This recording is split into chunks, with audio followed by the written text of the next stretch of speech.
All right, I'm going to call the subcommittee meeting to order.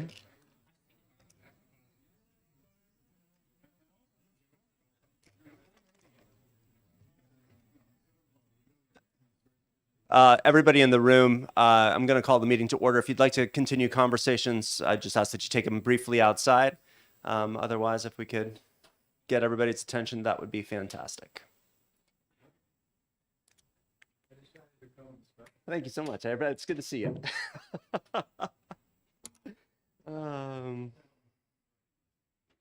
All right, so we have 4 bills to look at, and we are dealing with early bills, so our time frame is a little bit constricted.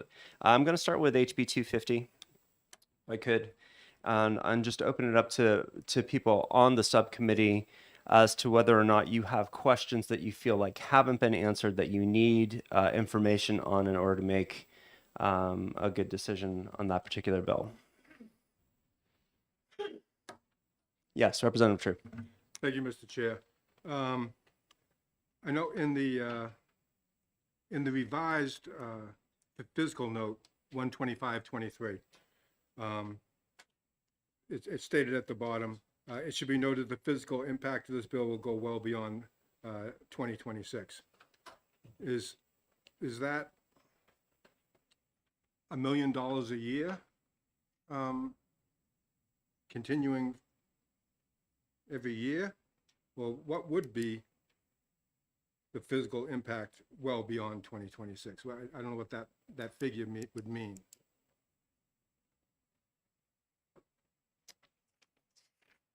Marty, do you have any information on that?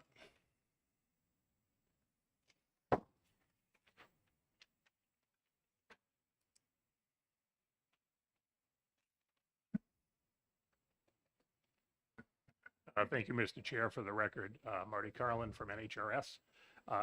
In reference to Representative's question, there's 2 components to two parts to the answer.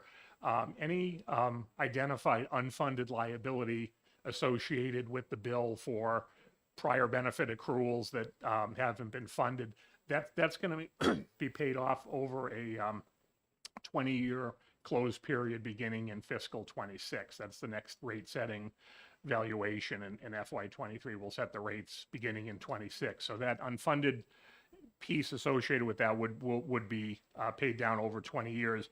There is, and I don't have a breakdown from the actuary on that, there is an ongoing normal cost component to that, which is pre-funding that benefit before it's accrued. So, that it won't be that amount forever, the 1 million or the 4 million. Some fraction of that is going to be a permanent addition to the Group 2 rates, but the unfunded piece is going to it's basically on a 20-year payoff. Yes, Representative Schmidt. Thank you, Mr. Chairman. So, Marty, we've seen analogous bills anyway over the years that wanted to tap into the system, and one of the reasons that we were reluctant to get involved in that previously was in each case we were going to be kicking ourselves backwards in terms of getting out from underneath the UAL, right? And is this, it is analogous, or it is the same situation? We're just better off now. Well, if you're making benefit changes that would have some aspect of unfunded, it does add to the cost, but you have to weigh the policy consideration of does this make sense from a policy perspective, and that's something we wouldn't opine on. Is this, in the view of this committee, does this legislation right or wrong or correct something in the statute that should be changed? Right, but I'm not getting at that aspect. I'm getting at the aspect of whether we're pushing ourselves backwards in terms of getting out from underneath the UAL. In general terms, anytime you're modifying benefits on the increase side, there's going to be an unfunded piece to that unless it's only for future hires. And you're adding that, we do have the statutory layered amortization to pay that down. So it's more manageable than it was 10 years ago when it was sort of a blank check rolling forever. There's more of a window pay these down now, the way the statute is structured. I mean, at the time, we were paying basically just interest. We weren't drawing down the UAAL. We were just paying interest. Yeah. So we're just adding to our interest costs. So we are in a better situation. Okay, thank you. Marty, oh, 1 second. I'll get right to you. This is a situation, and I have to apologize. I wasn't here for the public hearing on this bill.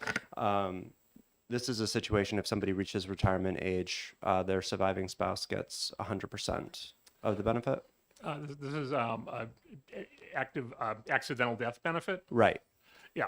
So, But- so this but is comparatively somebody to who's the, working and who is killed, in a work-related death, while still an active member, the beneficiary, the spouse, would get 100% instead of 50% of their pension as calculated on the day they passed. Right. But if they reached retirement age and ac- then they passed, their spouse would have access to 100% of the benefit? For accidental death, that is any. No, I understand the accidental. I'm sorry if I'm not being clear. I'm saying they don't die before they retire. They actually reach retirement age. They start getting their pension, and then after that they die. Does the surviving spouse receive 100% of the benefit? Oh, okay. I'm sorry, Representative. When someone retires, they can designate a survivorship option on their retirement application and leave 50% or 100% or some other amount to a designated beneficiary. It doesn't have to be a spouse. Many people choose that if they're in that sort of relationship. In that this bill wouldn't change the benefits for any of those folks. That's a separate designation as part of the retirement process. This is a pre-retirement death benefit. So just so that I can be clear at the point I'm trying to get at, somebody reaches retirement age, starts collecting their benefit, passes away, their spouse, they can give up to 100% of the benefit to a survivor. They die in the line of duty 3 weeks before they reach retirement age. They only have access to 50%. Am I understanding that correctly? I'm just trying to make sure that my head's wrapped around this. Yeah, basically, if it's an active death, there are different statutory provisions that cover that, and right now that active accidental is what it's referred to in the statute. Death benefit is 50% of the pension to the surviving spouse, or if there's no spouse, there's contingent for if there's dependent parents or children. If they did not have a spouse, a lump sum would be paid to a beneficiary of accumulated contributions plus salary. So this bill would change the structure of that active death benefit, but not anything for anybody who's retired or anything like that. Yeah. They have their own choices to make on those survivorship options, and those would remain in force if they passed away after retirement. Representative Gerhard? Yeah, and then Side Representative question. Lucas, I'll go to you afterwards. Do you have somebody filling out the sheets? I don't have- have them for these bills. Oh, yeah, if we get to it, I'll let you know. Thank you. Just a clarification on the question you just asked, and Marty, correct me if I'm wrong, but I believe, if they're going to specify, if they've retired and they want to specify a survivor benefit, whether it's 100%, 50%, or whatever, they're actually paying for that because they're going to get a reduced benefit. Is that That's correct. Yeah. So we're not paying for it. The other retirees, they are. Okay, that makes sense. Thank you. Yes, Representative Schmidt. I initially was a little bit concerned because I had to miss a couple of bills as well when I was in another committee testifying on some of my own legislation. But coming back, I'm sure I heard this bill. So what we're talking about, though, is not an ordinary sort of outcome. It's only involves accidental death, and we've had numerous bills over the years that have provided death benefits, and as I recall, we were looking at the cost of doing it through insurance, and we determined that the likelihood of any of these incidents occurring was sufficiently small that we were better off paying it out of the general fund than incurring the cost of the insurance. It might never be. It's like an accident you never have. In this particular situation, there's some kind of statistical probability calculation that you do. What is the likelihood of an accidental death based on all the other factors that are involved. Is that not the case?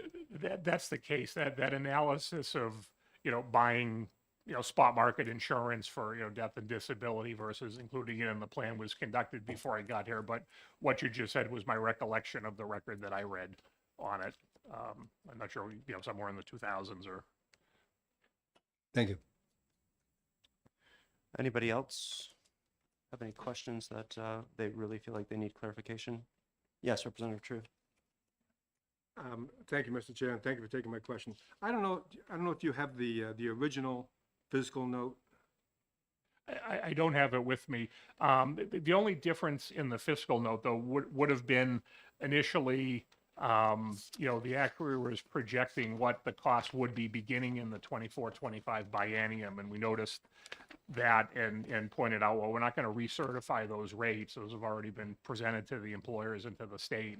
So we, and they're far along in their budgeting processes for the next fiscal year. So we asked them to reissue the notes, basically showing the cost beginning to show up in 26, 27. But the analysis, its underlying analysis, didn't change. Thank you. So my question is, in the original fiscal note, Yeah. it's talking about 2024 for the political subdivisions, $1 million, and in 2025, another $1 million, in 2026, another $1 million, roughly. Yeah. Roughly.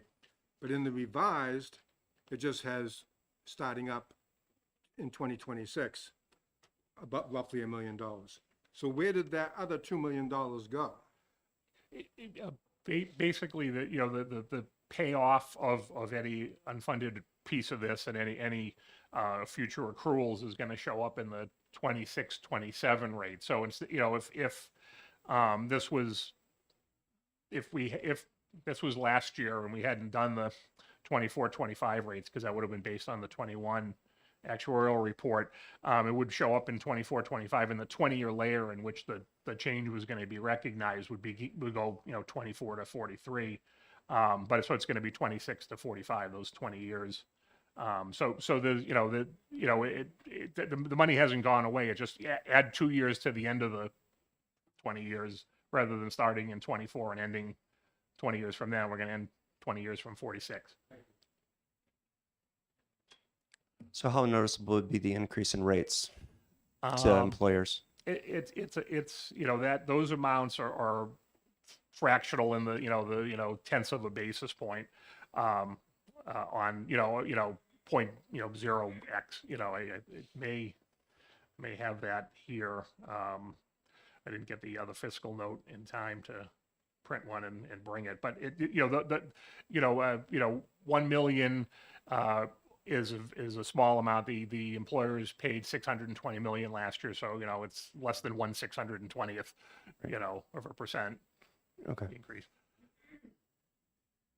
Any other questions? Thank you. Thank you. Does the committee feel like it has, subcommittee feel like it has adequate information to discuss the bill? Yes. No, he's not on the subcommittee. Nope, he's just here to listen in and maybe say a few things from here and there. All right. Does anybody have a strong enough feeling to make a motion on this particular bill? Mr. Chair? Yes, Representative Schitt. I know Representative Goley is, I believe, an official member of the subcommittee, and he just stepped out. No, he's not. Oh, I thought he was. No, Sorry. no, Sorry. he's just helpful sometimes. No, it's Representative Gerhard, Representative Davis, Representative True, Representative Schmidt, and myself. Just to clarify that. Representative True. To make a comment, Yes. just from where I am coming from, I'm looking at an unfunded liability to the towns. And that's always a very difficult mountain for me to climb because we're not allowed to pass unfunded liabilities to the town. Constitutionally, 28A, we can't pass unfunded liabilities to the town. I'm not sure I'm not sure that applies in this particular situation, Representative True. Otherwise, the entire system would be unconstitutional. It has to be something new right? A continuing situation is not the same as something new. Right. If you're imposing a new expenditure, a new burden on a town without paying for it, that's 28A. If you're continuing something, I'm quite sure that's not the case. So, but I'm- let's make sure we're understanding correctly. Is there someone officially that can speak to that, Artie?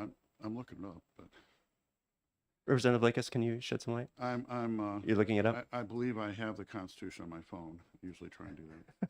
It's in there All right. somewhere. Well, Representative. but I mean, the point of increasing expenses to municipalities, I think, is perhaps the main point that you're driving at, even more so than the unfunded. Or if it wasn't an unfunded, would you feel more comfortable? I don't know if I'd feel more comfortable if it was unfunded, because then that's going from the general fund. But I'm certainly not saying that the whole pension system should collapse because of unfunded liability. Right. But as the good representative pointed out, this is a new benefit. This is a new cost. It's not a new benefit. It would be an expansion of an existing benefit. Right, I've got it here. I'm not going to say what it means, but it's brief.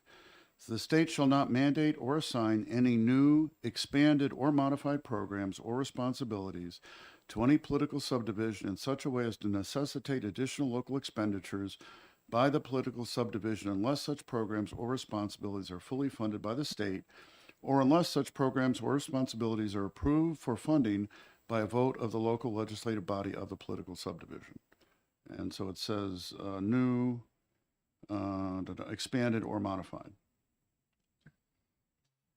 Marty, do you have any insight into that? Yeah.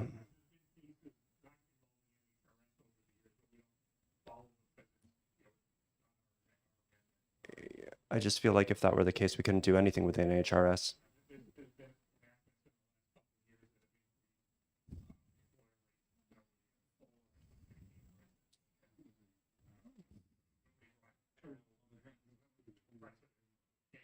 Okay.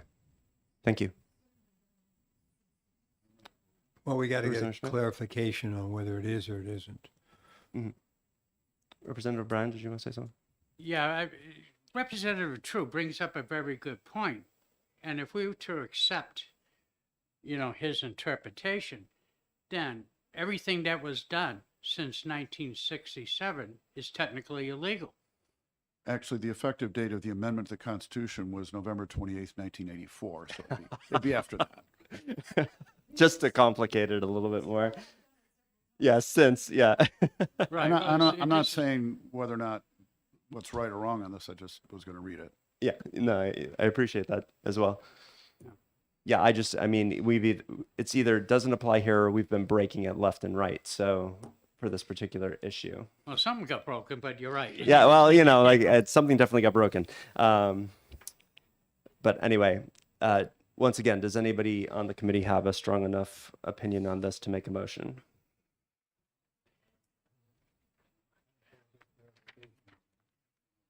Yes, Representative Davis. I'll make a motion of ought to pass.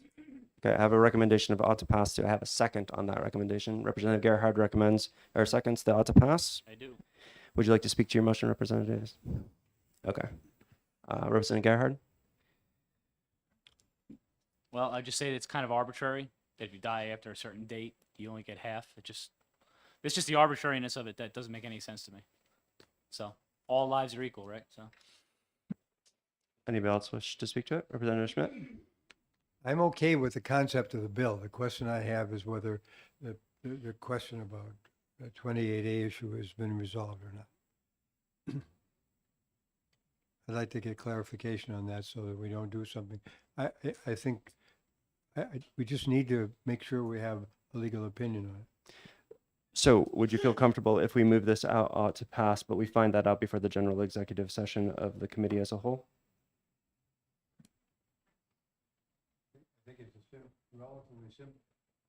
I think it's a relatively simple question to look into, and Representative Goldie has just rejoined us just in time to resolve this.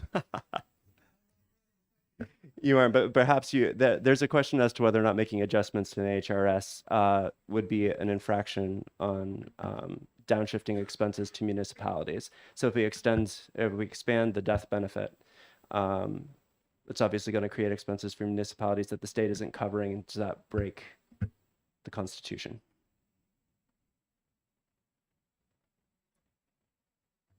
Because we're going to hear much larger recommendations in a little bit than what we're dealing with here. I would say it doesn't. We've done numerous changes that have changed the rate of employers, and none of it that I'm aware of has been ruled unconstitutional. with I mean, changes. really, every 3 years when they set the new rate, we're doing that if the rate goes up. Or even if you change a benefit. Right. Okay. Correct. Yes, Representative Lucas. Just briefly to Representative Schmidt's question. The question is, who can offer that opinion? I mean, in the extreme case, the House could vote to ask an opinion of the Supreme Court, but there's certainly not time for that. Other than that, I mean, the question is who would be accepted as an authority to rule on it otherwise? And I don't know the answer to that. I'm seeing heads shaking in the audience, so there are definitely people who think that it's not a 28A issue, and I think it's not a 28 issue, but I'm not a lawyer and I don't play one on television either, so I'm not going to opine about something that I'm not sure about. I'm willing to sit in the position that we can comfortably move forward on this without breaking 28. I mean, that's my position on it. But Representative True. Thank you. I think as representatives, we're all responsible to have our own well thought out opinion of what the Constitution says and what the Constitution means. This is new and expanded. This is exactly what the Constitution is talking about, in my opinion. It is a unfunded liability to the towns. And with that opinion, I could not support the OTP. Thank you. Marty, you had something else you thought might be helpful?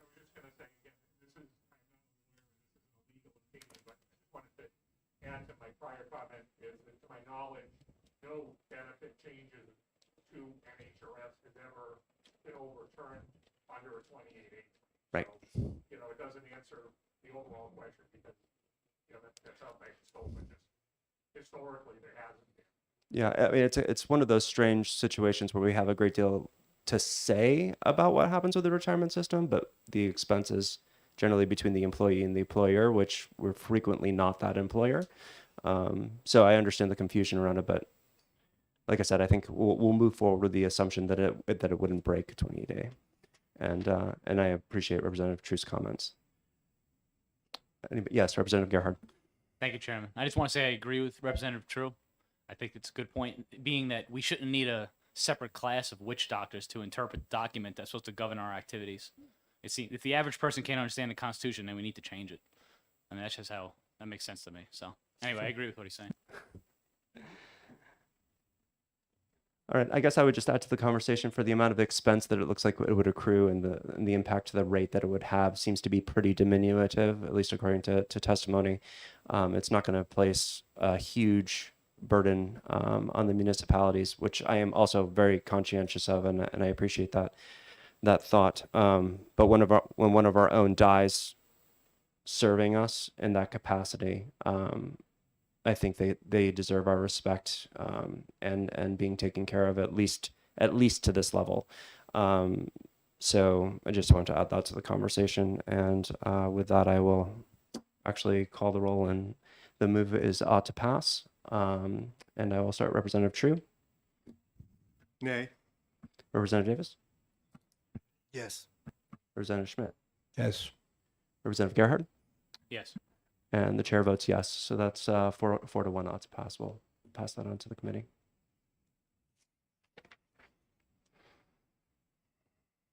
We'll bring up 571 next, relative to the cost of living adjustments for certain Group 2 retirees in the New Hampshire retirement system. This is our COLA increase bill.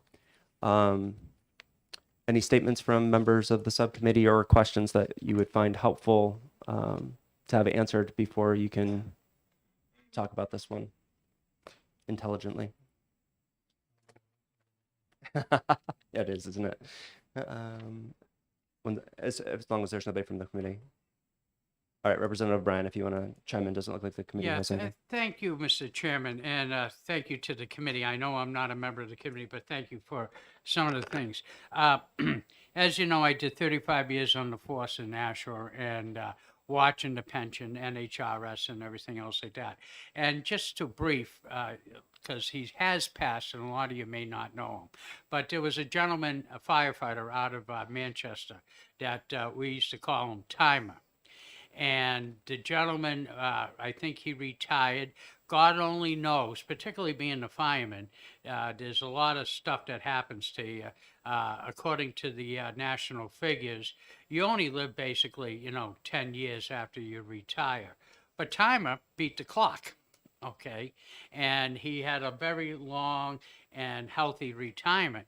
Unfortunately, the pension system, at the amount of pay that the city of Manchester was paying at the particular time, did not keep up with his longevity.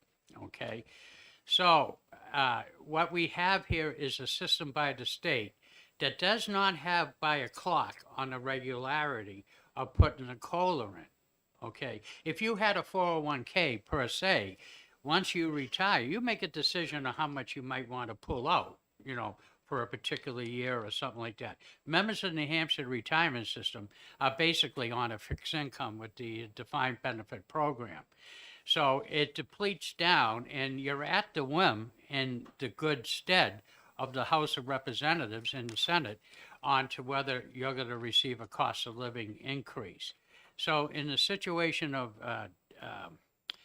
Timer, he basically lived to the point that he was almost indigent, receiving very little money, and it was very sad. This is a gentleman that had well over 20 plus years of service to his particular community. And, your twilight years are supposed to be your enjoyable ones. That's why you went through all the years of working. And that wasn't the case. So in your consideration of this bill, I would like you to take the story of Timer to mind. I'm not pulling at your heartstrings, or that wasn't my intention. You here. did, though. But the thing is, it does have an impact because this does not come out on a timely basis. It's from time to time it comes up to whether we're going to support the COLA. And I hope it's that you recognize it's about time that the retirees, particularly the ones that have met the standards of this, have been out there for a while, and they could definitely use this to increase their quality of life in their twilight years. Thank you.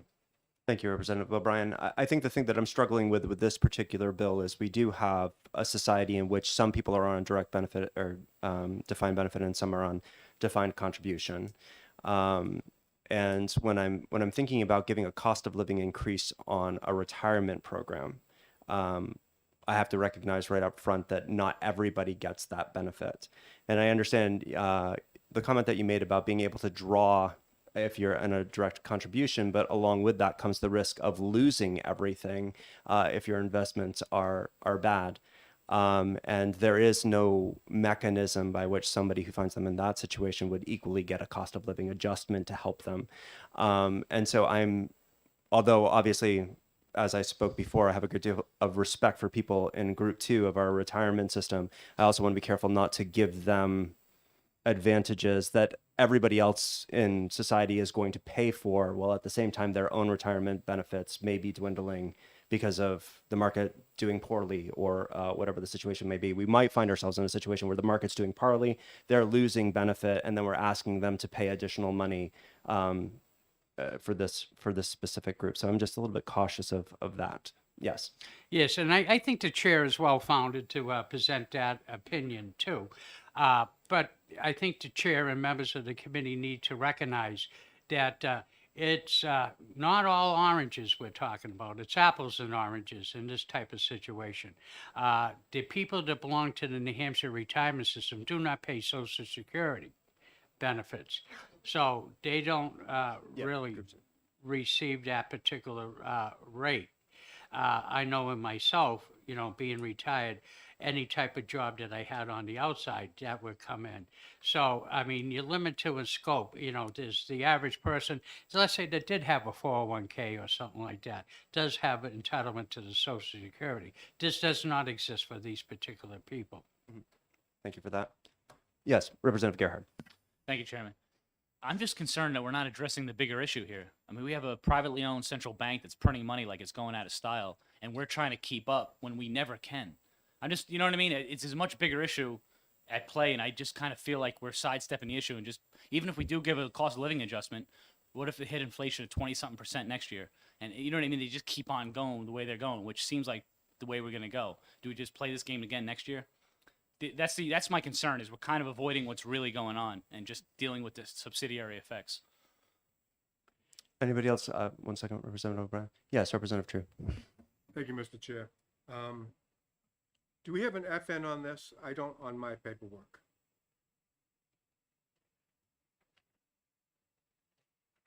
This might have been one of the ones that was coming. Yes.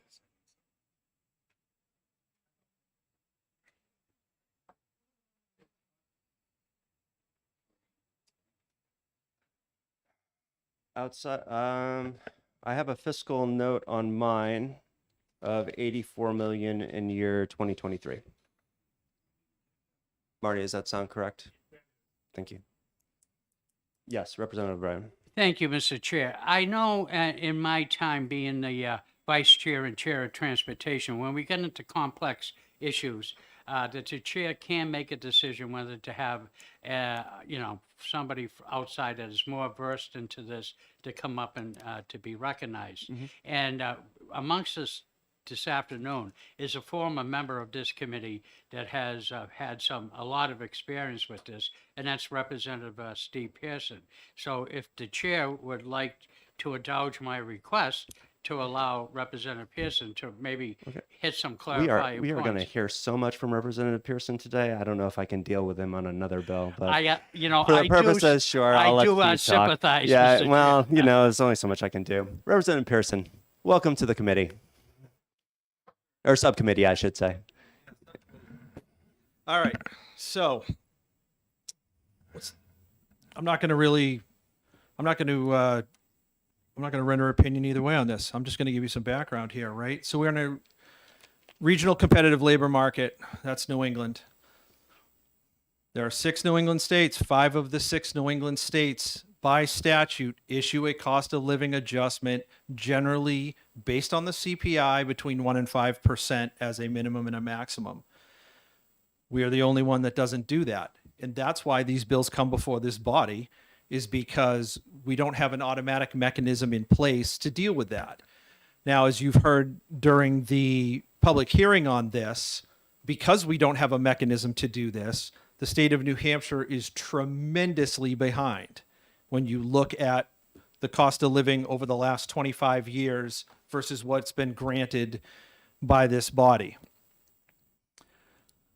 One of the things that was stirred around here a second ago involves 28A. I've confirmed with the chair of this committee, who has extensive knowledge in the pension system, and I will bring up this one point. Under 28A, there's a little line on there about consent. In 1967, the cities and towns consented to be part of the New Hampshire retirement system. That part of the Constitution has been fulfilled. So there is not a 28A issue in any of this. This is a system that was mutually entered into in 1967. So we can put that to bed right now. Aside from that, there was a substantial state commission, the decennial commission, that occurred, and that commission was never challenged. I currently sit on the decennial commission right now, but so all I can request is caution. Because if someone wants to go down that road and reset the retirement system to numbers of 1984, I will be the first one in line to say yes. That's fair. Because frankly, the way the system was calculated in 84 is far better and generous than it is today. So but again, just to offer perspective on the cost of living, which is the bill in front of you right now, that is what's going on regionally. And, you know, until the state of New Hampshire adopts something that's a little bit automatic, you guys are going to continuously see these bills session after session after session after session. So I won't make you speak to this because it would probably be an awkward thing to answer. We are going to have before us, just in these 4 bills, some really high ticket numbers. I wasn't here in 2012 when this whole thing kind of went sideways. But now I'm sitting here trying to at least mitigate the damage of it going sideways 10 years ago. And as part of that, I have to keep into consideration if we pile on too much expense all at once, it might all go down in flames. So part of my hesitancy in doing it this year, even if, and I understand what you're saying, but part of my hesitancy is I feel like we got a few bigger nuts to crack this particular year, and I'd like to get some of those nuts through before we, you know, before we think about taking this one on. And I understand Representative O'Brien's arguments. I appreciate them. But I think in this particular situation right now, where we sit, we have a lot of people out there who are facing the same kind of situation. A lot of fellow members of the state of New Hampshire. And I'm just worried that if we pile an extra $84 million onto the other things that might be coming out of this committee, that it'll all just get shot. So like I said, I was up here to offer you some historical perspective on this, and as a policy, I just ask that you take those facts into account here. And I had another thought, but as a self-diagnosed member with CRS, it's taken me a second here to come up with that. So I'm sure we'll be talking again shortly. We'll be talking again shortly. Thank you so much. Any further thoughts, concerns from the committee? Representative True. Thank you, Mr. Chair. And I thank the representative for giving his opinion on why it's not a 28A issue. He was actually giving the chair's opinion, just for clarification. And I'm sure I'll be saying the words 28A quite a bit today. That's fair, Representative True. However, I'm very concerned with the 84 million. I'm almost willing to let finance deal with that. But the policy of a COLA for defined benefit, I don't think that's a good policy. I don't get a COLA on my pension. I don't know many people who get a COLA on their outside of state of their pension. I don't know that many people who get a pension anymore. But the policy is what I object to on this bill. Okay. Did you want to make a motion on that? I would move on this ITL. I have a motion of ITL from Representative True. Do I have a second on that? The chair will second it. Representative True, would you like to speak further to your motion? Basically, what I just got through saying is I have a problem with the policy of regardless of if that's even the word. I don't think it is. But what other states do, I'm not concerned with what other states are doing. I don't think it's a good policy to have a COLA assigned to the retirement benefit. Thank you. I actually agree with you on that particular issue, and I once again further say, just from a financial standpoint, we have, I think, larger nuts to crack coming out of the subcommittee today, and I'd like to prioritize those at this particular point personally, as important as this issue is. So I will call a vote on that. Representative True, to pass. Representative True. Yay. Representative Davis. Nay. Representative Schmidt. Nay. Representative Gerhard. No, sorry, ITL. It was ITL. That was my mistake. Yeah, I'm sorry about that. I'm a nay. Nay. So 3 nays and 2 yays. All right, so we'll go around on this one again, but I'm going to put it aside for right now. I'll come back to it. Yeah.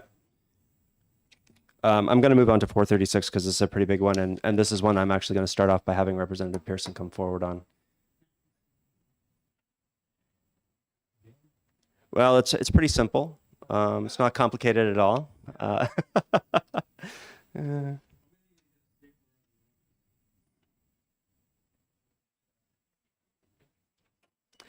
All right, guys, just take 5 until he comes back.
Representative Pearson, are you all set? I am. Do you have everybody back? We do have everybody here, and you have the floor. Thank you. I don't have a copy of 436 in front of me right now, but it's kind of really irrelevant because this is a rewrite, a potential rewrite amendment.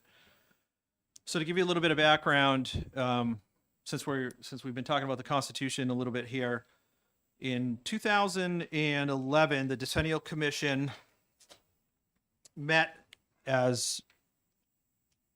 New Hampshire as most states were meeting. At that time, the alarm was sounded of state debt in reference to pension systems, and all 50 states looked at this, their circumstances. In the state of New Hampshire, we formed a commission to look at what was going on and, how do we rein this in? How do we make changes to not only stop the hemorrhaging of formula, but how do we repair it? So the Decennial Commission met. It was a lengthy process. There was a zillion people on it. There are people in this room that sat in on those hearings a decade ago. And the commission issued a report, which is what commissions do. But in this particular case, the minority report of the commission was weaponized. And that's the only really way to explain it. And legislation that was filed under the guise of the Decennial Commission was actually the minority opinion. That started a ball rolling that forecasters, folks that understand our competitive regional labor market, looked at and said, you are about to create a tremendous problem. and those warnings were mostly ignored. So fast forward to 2021, not only did those warnings hold to be true, they're actually worse than what was even forecasted.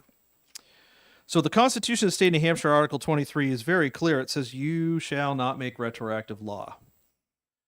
What was passed in 2011 was retroactive law. Plain and simple. So in order to repair that unconstitutional act, I have before you that exact thing.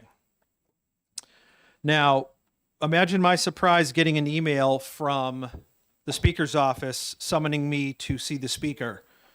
For those of you that have ever been sent to the principal's office and you know what that feels like, when the Speaker of the House of Representatives does that, it's a little bit worse. The Speaker of the House said to me, "What the heck is going on?" And I explained to him what was going on. And I was tasked with a simple thing. How do we fix this? And can you do it? What do you say to the Speaker of the House? You say, yes, I can, and I will. So I spent 3.5 weeks, some of it involving sleep, and came up with a way to do this in a phase-in approach. Representative Trottier filed a bill to do it in one shot, kind of a bomb out of an airplane here. We know what the fiscal note on that was. It's not doable. We can't do this in one shot. It's not possible. The budget of the state of New Hampshire is just not large enough to pull that off. So, but can we do it in phases? And I believe that we can. And that's what's before you. So I'll go through this real quick. A lot of it's shockingly simple despite all the Roman numerals, but and I broke it down in the first page, section by section for you in outline form, just so that would be explainable easily. The one thing you're not going to see in here is the first one, 21. Chapter 21 of state law involves state employees and a medical subsidy that was, or it's not a subsidy, it's a medical program that's been in law for quite a long time that involves state folks. It's not under the guise of the retirement system, but because there is a section in there that references RSA 100A, it must be modified. We can't have contradictions in law. So that's the only reason that particular part, part 21 of the RSAs is mentioned. It's just because it has to be. We would end up with a reference to something that doesn't exist. So if you flip to the next page, the first thing on here, and this is discussions with the chair. This is in reference to, honestly, a request that came out of a court ruling 10 years ago. The term vested in the state of New Hampshire has no legal definition. There are references to qualifications of a benefit in 100A, but the term vested as we would think it, as private corporations think it, doesn't exist. And so when the Speaker summoned me to his office, Representative Simon was there, the chair, Representative McGuire was there. One of the things that we talked about afterwards was fixing a couple of other things that really need to be in statute, and the definition of vested was one of them. So the proposed definition of vested is that it shall mean a member's qualified for a benefit upon 10 years. We've always presumed that. That's the way the retirement system calculates fiscal costs. It's the way we've always just kind of presumed to work. So the fiscal note on this is nothing because we're already doing it. But what it does is it codifies it into law so that there's no ambiguity as to really what that means. The second part of this sentence, the calculation of, and those two references involve the way your pension's calculated, cannot be reduced after 3 years of service. That I will qualify under damage control. Right now in New England, New Hampshire has a horrible reputation that the state cannot be trusted to do anything. And frankly, based on past things that we've done, that's justifiably so. So what this would do is it would say, after 3 years of service, your calculation cannot be reduced. That provides some stability. It improves our credibility. And it just makes it where, look, you know what? I know what's going on. You know, they're not going to make this any worse for me. Now, normally you would think that'd be a given, but considering the actions of the past, this will help repair some of that confidence. The next part, or the earnable compensation part, the reason that you're going to see that one change, and I did it in bold as I'm trying to be consistent with how OLS does things, is that earnable compensation right now is just a single paragraph that encompasses both Group 1 and Group 2. So if you're going to make any sort of an effective change to one group, you have to separate it out. That's all this does. It takes that and just separates Group 1 and Group 2. So you go from paragraphs A and B to adding C and D. Verbatim language, with the exception that the Group 2 part removes the references out of the college teaching system, which does not, they're not Group 2 people, so there's no reason to have it in there. The part that I struck out in Group 1 on the next page here in B, that language is redundant. It's very peculiar to see in statute the request to do something in the next paragraph. The next paragraph tells you to do it. So it was a redundancy. It's a language cleanup thing. It makes no change. And as you guys are aware, especially those of you who've been on the committee for more than a term, the pension system is so complicated that they publish their own book. You know, what other RSA gets its own book, you know? So this is just another attempt to simplify things a little bit. And that, again, so Group C and D, it's verbatim language with the exception of the plan. And I'll get into the plan as we go here. It's the same thing. If you flip to the next page, the definition of average final compensation, same idea. We've got to separate Group 1 and Group 2 out if we're going to make an effective change to one group or another. And that's what that does. In the following page in paragraph 2, the removal of and who have not attained vested status prior to January 1 of 12. If you really look at that and you commence service in July of 11, that's 6 months later. You will have to impress me tremendously to become vested in 6 months. I don't care how much time you buy. So it's a little more gobbledygook, really, in this thing. You know, we had a change July 1 of 11. If that is the line in the sand, let's just clarify it as the line in the sand. When you get to 100A5, you will start to see where the transition plan comes into effect. That's why 2012 is removed and replaced with 2013. That's the only change in there until we get to the chart, and it's consistent throughout. In paragraph D, this is one of the biggest bones of contention here. So when they decided to make retroactive changes, they did it in a phased way based on how much damage they wanted to do to you based on the number of years you had already served. And they did it into 2-year chunks. What's in bold here is the taking a chart that has 2-year categories and just expands it into 1-year categories with no change. It just blows it up from 4 categories to 10. So in order to transition people over annually, if you were to not do that, you would ask some people to do one thing and ask someone else to do something else because of the duration of time they had been in service. So that's why the chart expands out.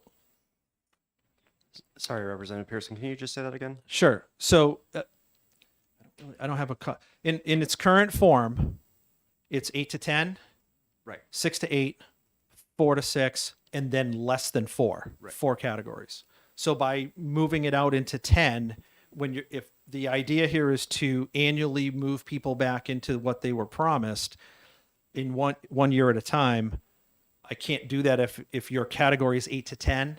I move one of you 1 year, and then I really move one of you 2 years. Right. And that's so to be consistent across the board. That's why the chart expanded. Okay, that makes sense. Yep. Does it make Thank sense? Okay. Now, one of the things that's in here is there are, I would call them, there's a couple of concessions that are in here because as I tell people, you have to satisfy two ladies in the room. You have to satisfy a fiscal part and you have to satisfy a political part. One of the concerns that comes up is the rare occasion of someone who has an outrageous pension. I don't find outrageous pensions to be in the public interest. They're not certainly in the interest of the health of the pension system. And frankly, those that have found ways in the past to manipulate this system have done damage to the rest of us, frankly. So in 2009, the legislature put in a pension cap system. The concession here is that to return people back into the calculation and formula that they agreed to when they took their position, the pension cap's going to have to kind of follow along with that. So we don't have those outrageous, and they are rare, and I want to stress that, how rare they are. They truly are. But in order to satisfy the public's concern on this and prevent a future problem, especially with the optics, the pension cap will go back to 01. Okay. Now, in that, we have a problem in our COLA world of not recognizing the value of a dollar moving, or the devaluation of a dollar moving forward. I am proposing that the pension cap annually increase by 1.25%. Now, keep in mind, for every year you work, you get 2.5%. So this will not keep up with inflation, because we all know we're not going to see 1.25% inflation for a long time. But at least it's moving the barometer here, because otherwise we get into these situations where in 15 years we're going to be duking it out about the fact that the pension cap doesn't work anymore. And we need to adjust it and all that. If we can put a mechanism in place to handle that now, it just takes care of itself. So this isn't just dealing with the 10-year transition. This is dealing with all new hires, everybody moving forward. Well, yes, the cap would, The cap. Exactly. It just puts a restriction the on 1.25% or whatever. Correct. Yeah, okay. Yep. Now, let's look at when we look at the devaluation of a dollar. In 2009, when the pension cap was instituted at $120,000, if you translate that into today's dollars, at 38.6% inflation for this region, the pension cap should be $166,000. So this is a huge concession, raising it $5,000 and then starting that process. So it was acceptable in 2009 to put it at 120 grand. Let's compare apples to apples here and recognize that, again, from a policy standpoint, the general public is not going to view $166,000 as a pension. That's going to kind of border on the outrageous level. And that's the main gist of this. Now, the one other item that's included in here, and we could potentially have retirement, the NHRS look at this with or without it. In conversations with the chair, in the interest of simplifying, the request was made to remove the line, the lesser of 85%. Now imagine we'll go back to 1984. We threw that date out there. When you used to fill out your pension calculation card, it was a postcard. It was what a lot of the Republican Party think the IRS should do for your income taxes. A postcard. Simple. So imagine today, now you go through all of this formulation and the reductions and twists and, hey, what month did you start working? So, it depends on what you get. You get that all figured out. And then, oh, by the way, at the end, we're going to lop 15% off. I'm just going to take it away. And it's like, whoa, hold on a second here. You used to be able to call the retirement system and say, hey, this is what's going on with me. What do you think I'm going to get? Those were 15-minute phone calls. Now it's an appointment. It's an hour easily. And they're not even going to give you a definitive answer. It's going to be, well, it's going to kind of be this. So you already have enough trepidation as it is going into retirement, leaving your profession, wondering, knowing that this institution does not grant COLAs generally, I've got to come up with a dollar amount that's going to work for me, not only for the next 10 years, but probably for the next 20. I might be a little bit high on the first 10, but I got to roll that through because there's no mechanism in place for me to have a cost of living adjustment. So in a defined benefit plan, if that is the opinion that it's a defined benefit, these folks need to they need to know that this is it, and they've got to make a plan and make a decision.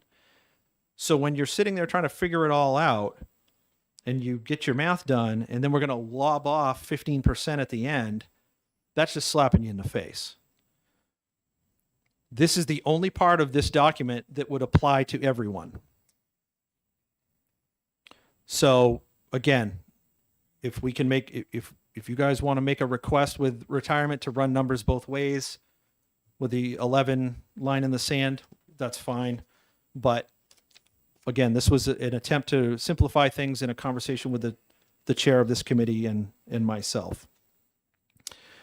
Now, if you flip that page, you're going to get into what the legalese of what this plan does. So it takes all that language and says, okay, January 1 of 2025, we're going to do this. Now, why that date? And here's where the other concession kicks in. Right now, if you are, say, hired a month after these changes, you are asked by the state to do a year for free.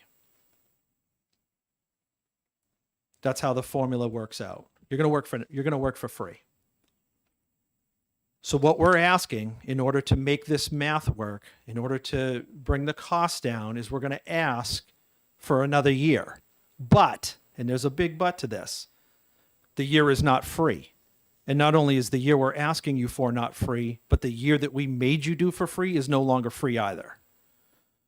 So, as an example, the hypothetical worker that got on a month after or a month into this, right? That free year you'll get at 2.5%, and the year we're asking for you'll get at 2.5%. Now, what does that do? By asking someone to work an additional year, they're not collecting.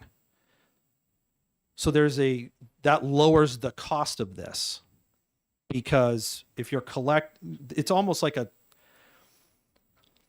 you put in roughly 12% of your pay versus taking 100% of your pension. So it's a full flip. Yep. And Marty can probably explain that far better than I can as to really the mechanics of that. But the longer someone stays in the system and doesn't collect, the better it is for the system, right? So this would phase in annually for 10 years with the ask of the 1 year. Now, why did I do this? Part of the reason I did it this way was, one, because I asked the speaker if it was possible, and he said yes, at least from a policy standpoint. The second reason is there are folks that are burned out. There are folks in this room that are burned out. I know they're burned out because they've expressed that to me. This gives them the ability to not have to work that year, but they're going to have to accept their retirement based on the calculation that is currently in statute. So they will not reap the reward of the additional year. My concern was that if we did this in a different manner, it would force them to work. It wouldn't give them the option. And I'm not entirely comfortable with doing that. I think that that's, for some folks, they've just been abused because of our current labor circumstances to the point where they just have to go. And I think that needs to be acknowledged. Now, with that plan in place, a line that's uttered all the time up here, well, you're imposing something on a future legislature. We do that all the time. Everything that we bond, we do that. We do a 20-year bond. We're paying for that for 20 years. The people getting elected 2 years from now didn't necessarily agree to build that bridge. But when it comes to being able to do things in a way that's affordable, we bond. This, in essence, is the same theory. It takes this over a 10-year period with concessions. It almost rectifies the unconstitutional act that was done, and it makes it workable. Now, is it possible that 2 years from now, the legislature, the budget could say, you know what, we're just not going to fund the $25 million to do this? They could, but they're going to have to deal with the ramifications of that. Because every city and town, the New Hampshire Municipal Association, they're all going to come in here and go, nope, wait a minute here. You're downshifting that on to us. And with this, the cost of this being palatable and reasonable, I can't predict what will happen, but it would seem unlikely that that's going to be the route that they go. But from a policy standpoint, the policy of this would be, all goes into effect upon passage because it's a plan. So that's what I'm proposing as a way to fix this. That's what I was asked to do, to fix it. And this is the best way I think I can do that for the folks that should have been grandfathered in. Questions from the subcommittee? It's a lot of information, I know. And if you don't have a basis for it, it's probably a little confusing as well. But anything for Steve? Yes, Representative Lakis. Thank you. So I'm looking at the fiscal note and trying to understand it. There is no fiscal note. It hasn't been run through. I looked at it online. I'm seeing a fiscal note. It's never been submitted. It's This impossible. is an amendment. What? This is an amendment. Ah. It would basically replace the whole bill. Oh, sorry. about It's a rewrite. Yeah, it's a rewrite. that. Okay. Yes, Representative Gerhard. Thank you, Chairman. Just a quick question. How Sure. many people are affected by the $125,000 cap? What are the numbers we're looking at? How many people get a pension that goes up near that cap? Marty, you're going to have to help me out with that one. It's not many. It's not, you got to understand, you would have to work, holy crap, you would have to do 36 years right now. Before. Okay. So it's rare, yeah. it's, you know All what I mean? It virtually no one in law enforcement, very few. On occasion, there would be some with fire. They have a tendency to work longer, but it's, you know, if we don't adjust the pension cap, I'll tell you this, in 20 years, that will become what kicks you out. That will become what makes you stop working. In 1994, the union leader ran a front page article because a Manchester battalion chief received the first $25,000 pension, and the union leader called it outrageous. My property taxes would absorb almost half of that today. It's not livable. The poverty level in New Hampshire is 44,000. So I know you're well aware, the dollar and the circumstances that surround the dollar make it such that what looks like something on the high end today in 20 years is not. Yeah, Representative Gerhard. Follow up, please. Follow up. Thank you. So people don't trust the retirement system. This is an attempt to get some credibility back. They don't trust us. The retirement system they trust because when they call them, they tell them the truth. But you said you don't get the truth. Oh, we get the truth from those guys as best as they can do it. You know, I mean, It's the calculation that yeah, isn't Mr. always I mean, when Mr. definitive. Carlin was in here talking about another part of this, hundreds of thousands of dollars to adjust the computer system. They used to do it on a calculator at a desk, and now it's we're gonna have to do a software update, and it's why? Yeah, I just. You know. Oh, yeah. You good? So it's the legislature they don't trust. The retirement system does what we direct them to do. All right, follow up, last follow up. You're fine. I can't get around this concept though, is why do let's say me, why do we believe that we're smarter than people with investing their own money, that their livelihoods are going to depend on? I don't understand it. We're saying that the system is messed up, blame it on whoever you want, but we want to keep on building into the system.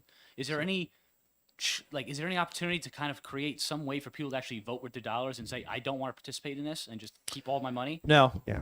not right now. The way the law is written, and the way that this works is that 80% of the money that is cut, the checks that are cut to people, comes from the paychecks of the current workers. If you shut that off, all right, two things happen. one, the legislature becomes the one that has to pay that because you've shut off an income stream. And secondly, we fall out of the Windfall Act. There's federal things that now come into place. The Windfall Act is what allows cities and towns to not have to pay Social Security into Group 2. That is why the pension system is actually cheaper, and the Republican Party instituted it in 1967 because it's cheaper than just paying Social Security. You don't really see that right now because of the mess that we're in over poor decisions in the 90s. But if the pension system was fully funded right now, the cities and towns would be on the hook for 6%, or a little less than 6%, where they're looking at 7 or almost 8% into Social Security. So that's why it happened. That's why we did it. It's better for both groups, the employer and the employee. All right, thank you. So, and also the difference between a direct benefit plan is that the employer is supposed to be absorbing the risk, and there's no risk to the employee. They get a defined benefit. No matter what, they get that money. And if there's fluctuation in our investments or whatever, we pay in the extra. Whereas if you do a defined contribution, obviously the employee is going to go with the ups and downs. So it might not have as much potential upward mobility, but it doesn't have the same downward mobility either, hypothetically, unless we retroactively take it away. 48 states have a pension system for their emergency services folks. Yes. 48 of the 50. Yeah, Representative Blakis, and then Yeah, Representative Schmidt. Yeah, I mean, the other side of it, they don't have the investment and market risk. However, they do have the inflation risk. Yes. Representative Schmidt. Thank you, Mr. Chair. I'll just add, having served on several special pension committees and observed 2 decennial study commissions, it's been reinforced several times that if New Hampshire were to change over from a defined benefit system to any other, it would cost the state much more money. That's been verified. Sure. I could just ask, is that because we're not fully funded, or would that be true even if we're the system, we're fully funded? I can't tell you the machinations that went into that decision, but I can tell you that it was definitely investigated by the legislative Well, budget let's assistant. let's not go too far down that Yeah, road yeah. right now. It's an interesting conversation. We'll have it at another time. Yes, Representative True. Thank you, Mr. Chair, and thank you for this. I did try to follow along, and just between you and I missed by that much. It's understandable. It took me 3 weeks to write it. I wouldn't expect you to absorb it in 10 minutes. What, you kept saying this is to fix it, to fix what? Okay, so to reiterate, after the Decennial Commission in 2011, they made a substantial change to the pension law that went retroactive a decade in violation of Article 23. So we took away They took away promised benefits. So you imagine you're working for 9 years. There's a state trooper that I have spoken to, 21 days. 21 days, he would have had 10 years. And they came in and said, oh, you know what? We're just redoing the whole thing. Well, that, aside the fact that it's unconstitutional, I think it's unethical. You know, you made a decision to take into employment with a municipal subdivision or the state based on a whole bunch of things, right? You looked at pay, you looked at benefits, you looked at retirement. That's all part of the package. So to come in 8, 9, 10 years later and say, oh, you know what?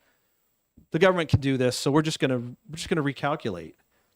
That's why in 1784 Article 23 was put in. Don't do it, and they did. So this almost just undoes that. What happened for just those folks? So, You would have had to have been working. So essentially what it means, to make the long story short, is that what you were promised when you signed on the dotted line to take the job, you're pretty much going to get that. Not quite, but a whole lot closer than what you're going to get under our current system by about 30%. So, right, is that correct? About 30%? It would Ish. depend on your length of service. Yeah. With what the exception that Representative Simon's talking about is there were safeguards that were put in since in 2009. They call it anti-spiking provisions to prevent the misuse of the system. None of those are being removed. All of the anti-spiking provisions, the 150% rule, I could get into the technical part of it, but those are all left in there. So we didn't, So we're leaving the protections for the abuse protections in, are in there for Yeah. those that are but concerned we're about giving them the opportunity to get the retirement package that they were promised when they signed on, and not the greatly reduced one that happened when we retroactively. So somebody signed on the dotted line, said, this is what I'm going to agree to work for. And then they worked under that assumption for maybe 9.5 years.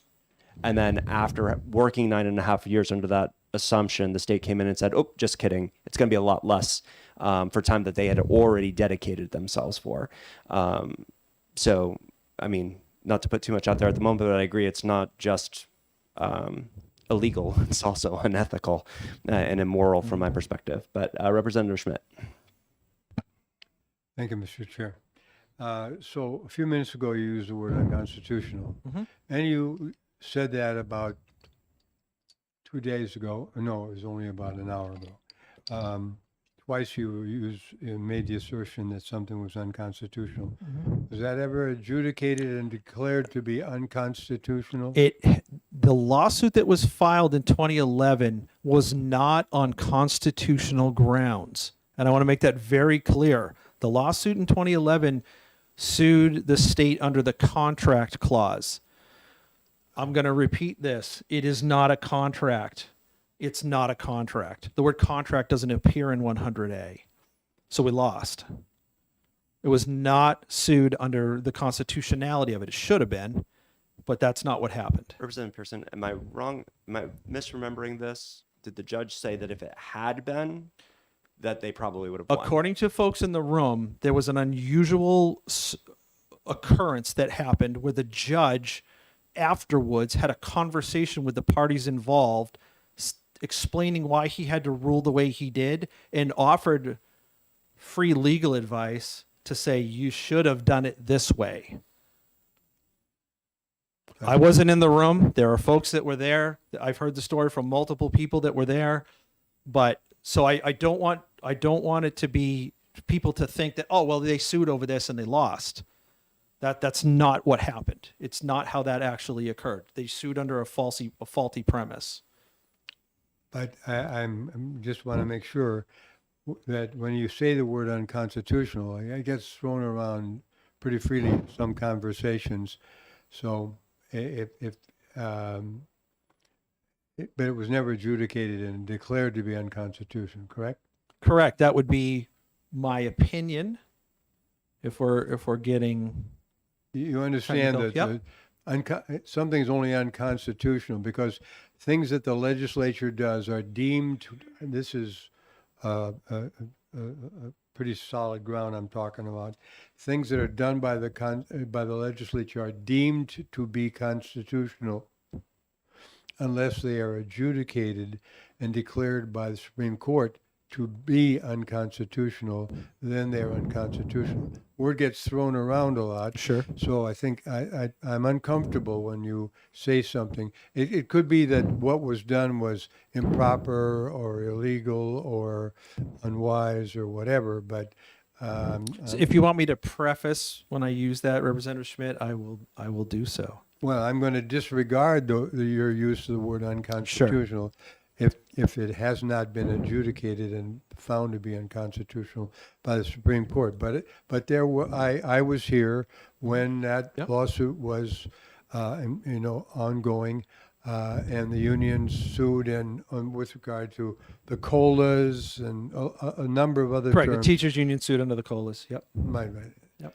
And the decision was, was a pretty drastic one in terms of declaring that this particular thing was not like the COLAs. They had been done periodically as was appropriate, but it was it stopped, and the state says we ain't gonna do that anymore. And we've had several one-time payments since then. We've had an occasional COLA and so forth, but the regular COLAs that had been done quite regularly up to that point were stopped, And as you know, the previous the previous actuaries that we had gotten us into the situation. This has come up before that we were told we were 125% funded. We instituted the special I'm blanking on the word now. Yeah, Account. that's right, the special account. So that stopped, and all the money over a certain percentage was flowing into the special account, Sure. and so forth. So you never had a good year because you had bad years, and revenue and investment wise, you had good years, but you never had years where it went over a certain amount because all that money flowed into the special account. Yep. Right? That's true, Representative Schmidt, but it has nothing to do with what I've got proposed in front of you. Right, but I'm just saying that I was here for all of that, so I do remember a lot of it. But again, I want you to stick closer to. No, I don't want to hear unconstitutional if it hasn't been adjudicated. Okay. Gotcha. Thank you. Would it be better to say it would appear to have constitutionality conflict? I understand that, Yeah. and we hear that word thrown around. All that's unconstitutional. That was a genuine question though. No, is no, that no. is that a better way to go about it? I'm fine with a better use of legal language. Okay. Thank you. You're welcome. 1 second, Representative Chu. I just Marty, this I believe is hot off the presses. You haven't had a chance to look at this at all, correct? Nope. How long would it take the NHRS to analyze and come up with a fiscal note for it?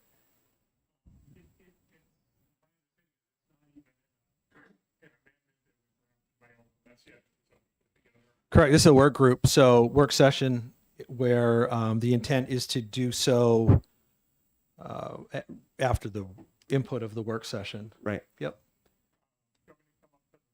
Yeah, that would be fantastic if you would be so kind. Remember, we're being recorded. If you're not speaking into the mic, Yeah, if there was anything of substance, I wouldn't want to miss that out. So generally the way legislative analysis works, I mean, again, having not seen this bill, just from the description Representative Pearson put forth, there does seem to be some actuarial calculation issues with that. So that would require sending the bill out to our actuary under the statutory framework for the way that works now with proposed legislation.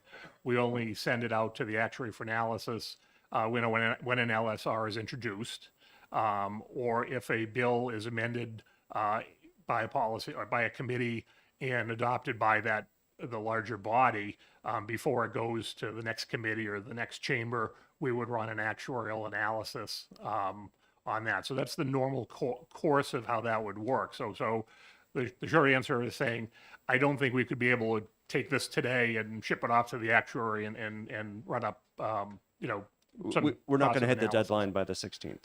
Yeah.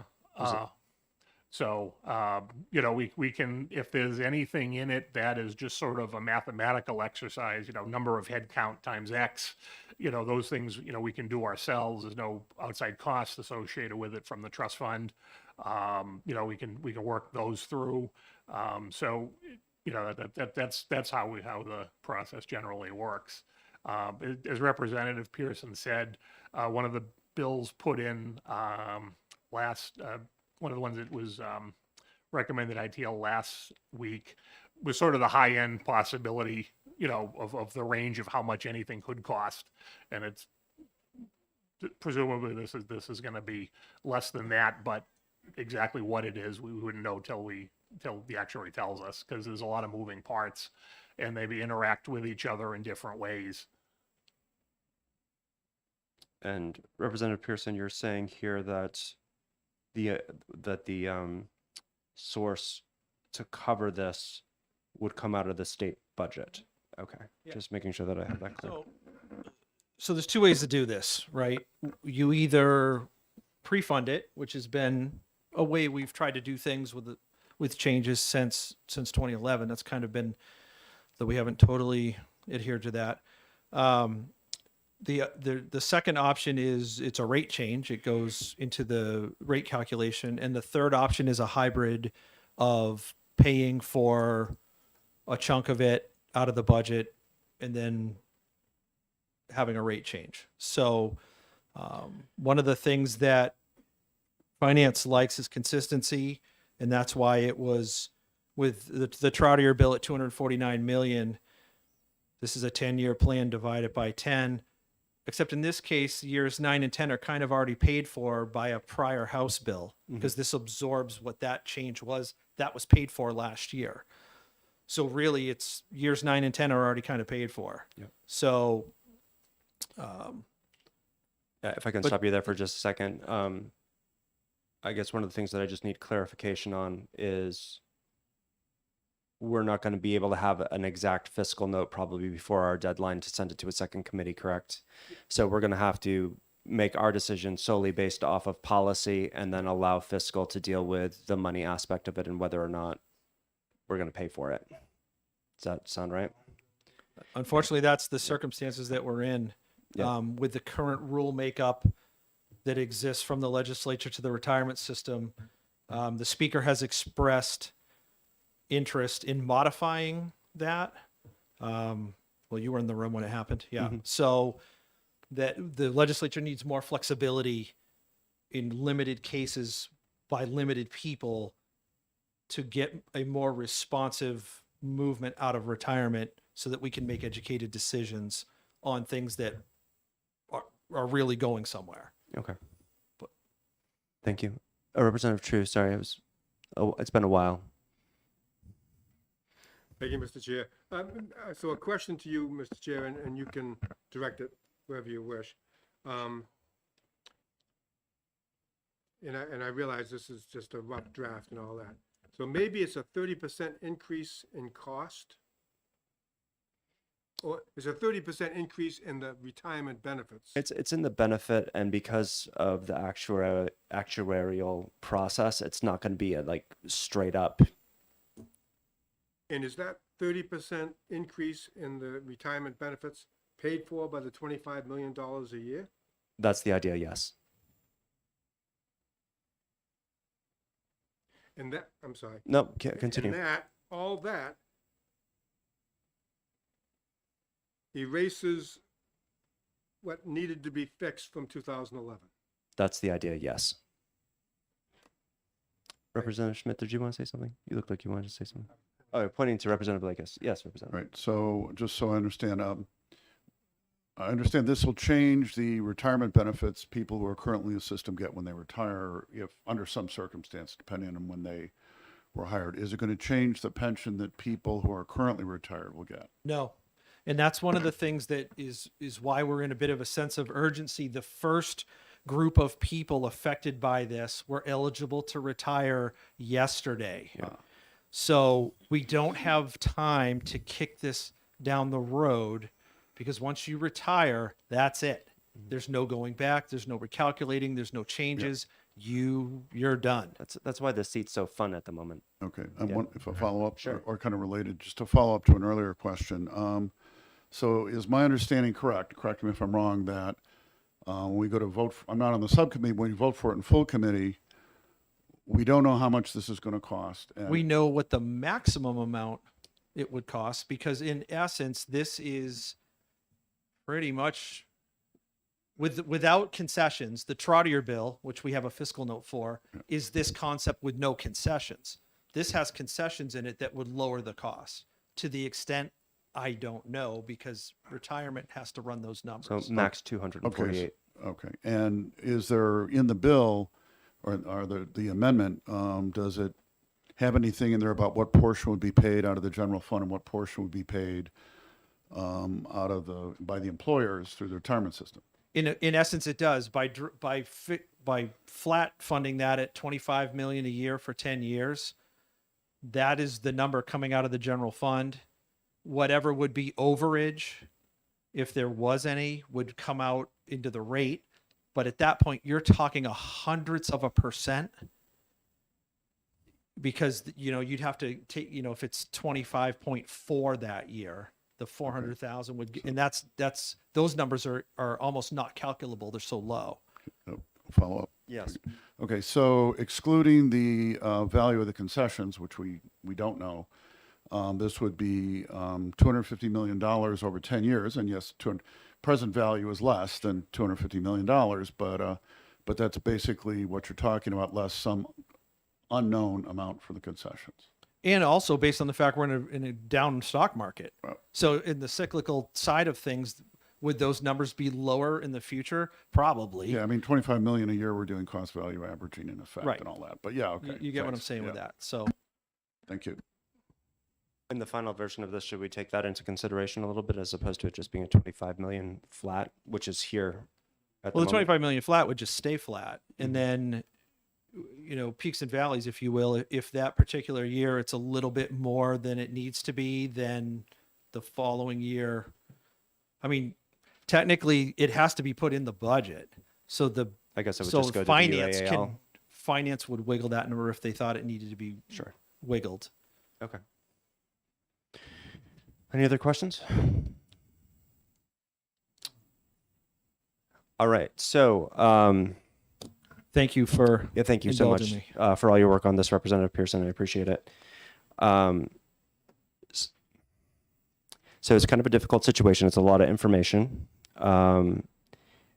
We do have deadlines, and the chair of the committee wants us to push this along as expeditiously as possible. For obvious reasons, as Representative Pearson mentioned it, people were already eligible to retire who fall under this plan. It's a bit complicated. It's a lot of money. I appreciate all of that stuff. But we're probably going to have to make a policy decision relatively soon. And I guess the impression that I would just like to leave on the subcommittee myself is this is a broken promise. This is something that was due that wasn't paid. It's a bit different than raising something for the future, something new for the future. We said we were going to do this, and then we did not do this. And it's difficult for somebody like me who's coming along 10 years after it happened, had nothing to do with it, and we have to fix it in a very short period of time. But I would like to at least put that plug out there that I think that we have a moral and ethical responsibility to uphold our end of the bargain and try to replace some of the trust that the people put in us originally. Does anybody else have, from a policy perspective on this? I'm familiar with it because I've kind of been in the process as it's been created. So I don't have as many questions on the policy, but does anybody else have any questions policy-wise or just kind of gut feelings that you'd like to express? Representative True. I don't know if I ever mentioned 28A. 5 minutes, no. According to my notes, because all we're talking about is 436, we're not talking about this because this doesn't exist, right? So at the moment, we're talking about the amendment and not I mean, the what we're talking about right now is potentially replacing 436 with this amendment. So 436 will disappear completely. It will be completely replaced by this amendment. That's at least what we're talking about at the moment, Before it leaves this committee, before it leaves this committee. before the deadline. That's my hope.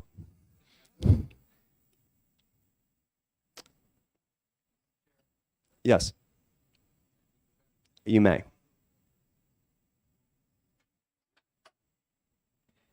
I'm the original author of the bill that you're talking about, and I have no problem replacing it entirely with this amendment.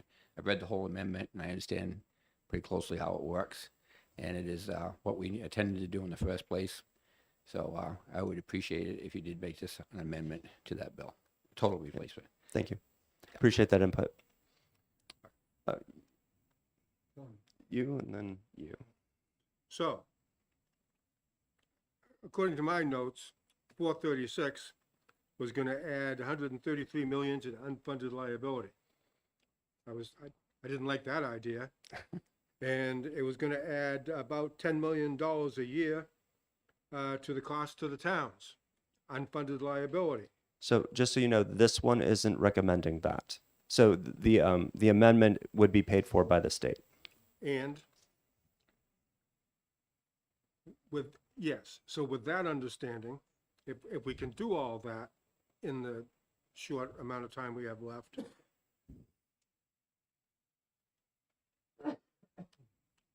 Then I don't think I would object to the amendment unless something comes out that it's not going to be covered by 25 million a year from the general fund.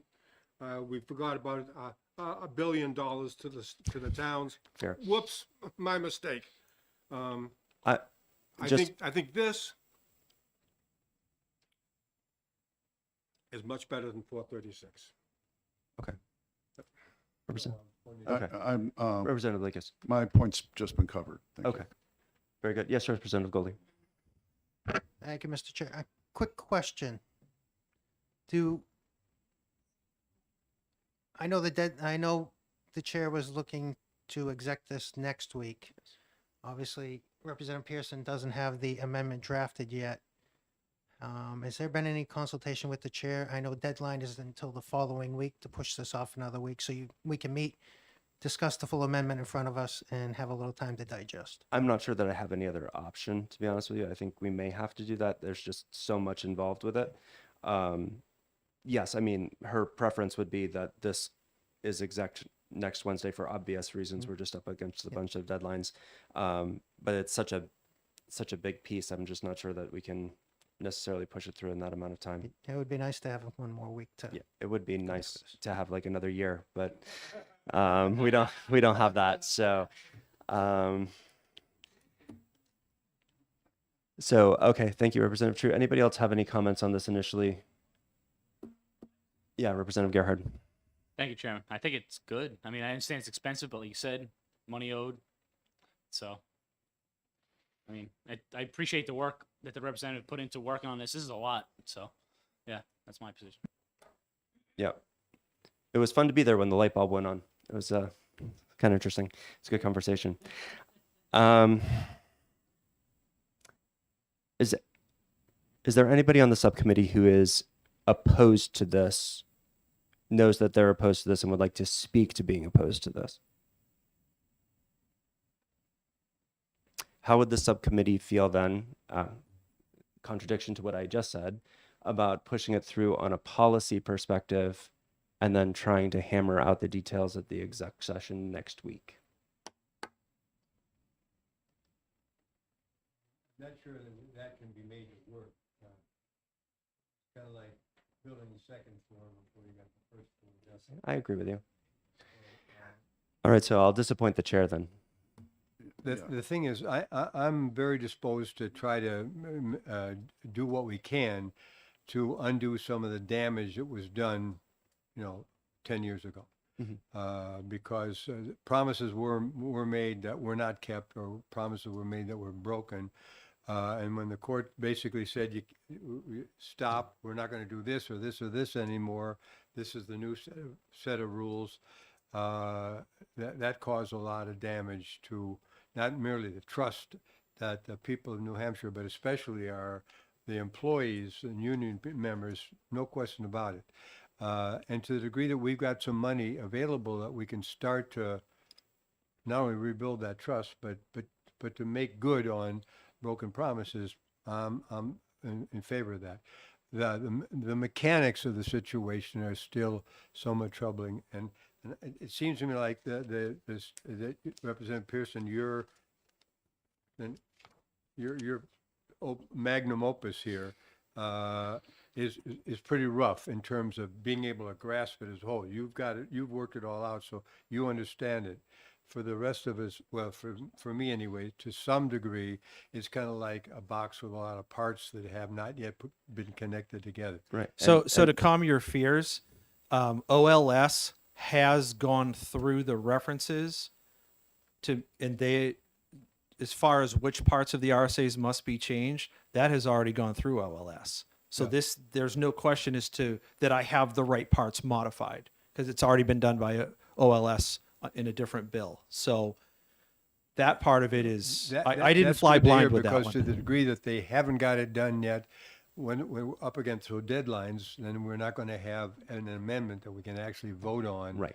Either in this subcommittee or in the full committee. You will in the We full don't- committee, we 'cause don't I'm wanna going be- We downstairs don't want to be now. there, but you're telling me that they've done this work, and it's except for correcting the spelling of the word dissemination, Yep. which has two S's, or else it's a different word than I know. I have word 97, Representative Schmidt. They must have changed the spelling. Sorry.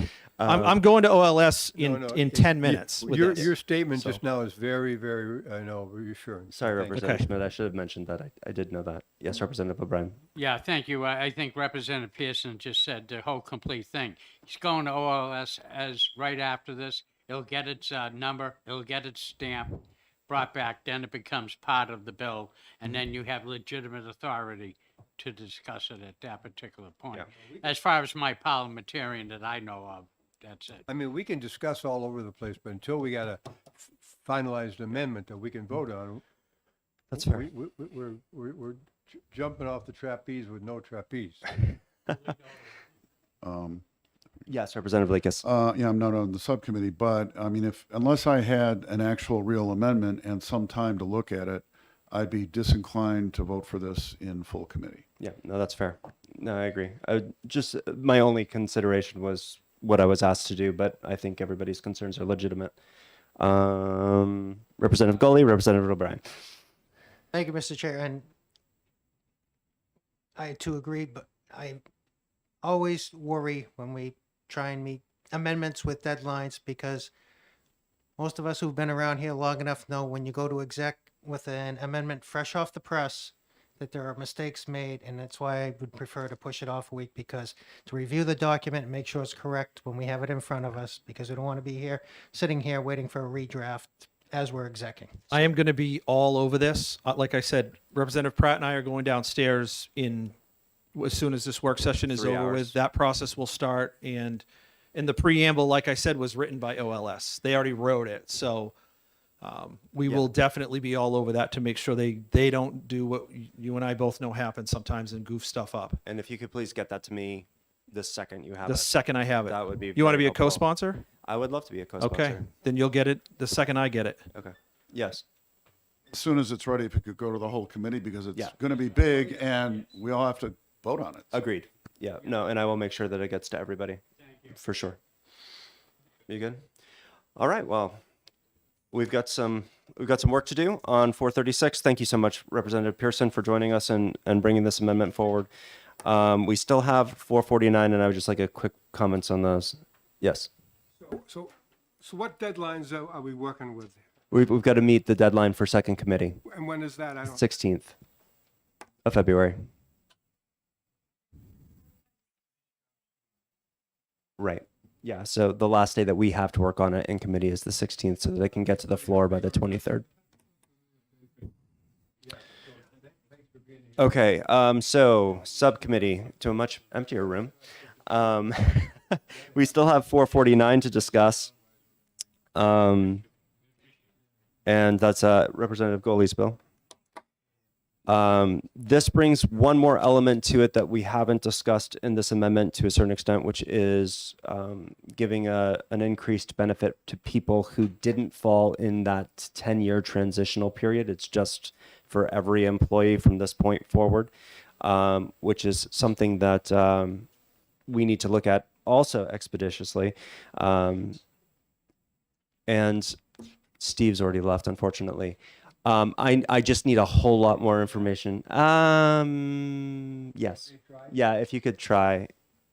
I should have mentioned that to him. Well, I did mention that to him. He forgot.